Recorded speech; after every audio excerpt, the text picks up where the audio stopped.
Le kratom, une plante psychotrope qui n'est pas sans danger. Depuis déjà plusieurs années, l'Indonésie profite de la mode du kratom, un arbuste dont les feuilles auraient des vertus médicinales ou récréatives. Mais attention, cette plante importée d'Asie du Sud-Est stimule les mêmes récepteurs du cerveau que la morphine et comporte des risques d'addiction, voire d'interaction mortelle. Explication. C'est quoi cette plante? Le kratom, dont le nom botanique est Mitragina speciosa, est un arbuste tropical qui pousse notamment en Asie du Sud-Est, aux Philippines et en Nouvelle-Guinée. Connue en Asie pour ses propriétés médicinales, cette plante de la même famille que le caféier est devenue populaire à travers le monde comme drogue récréative. Ses feuilles sont séchées, puis broyées afin d'obtenir une fine poudre vert pâle qui peut être consommée sous forme de gélules. Voir cette publication sur Instagram, une publication partagée par Isni Cuba, @IsniCuba, le 10 février 2019 à 4h55 PST. Quels sont ses effets? Les consommateurs de kratom rapportent des effets relaxants et analgésiques, ainsi que des effets euphorisants et stimulants.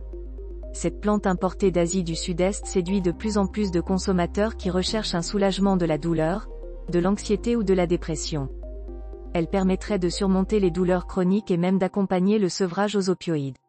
Mais en réalité, les effets dépendent de la dose consommée, stimulants à faible dose et dépresseurs à forte dose. Consommée en grande quantité, cette poudre verte s'apparenterait à l'héroïne, à la morphine ou même au fentanyl.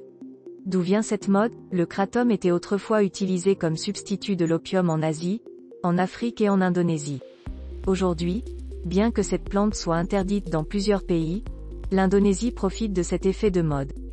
La ville de Pontianak, située sur l'île de Bornéo, est ainsi devenue, depuis le milieu des années 2000, la capitale de l'exportation du kratom.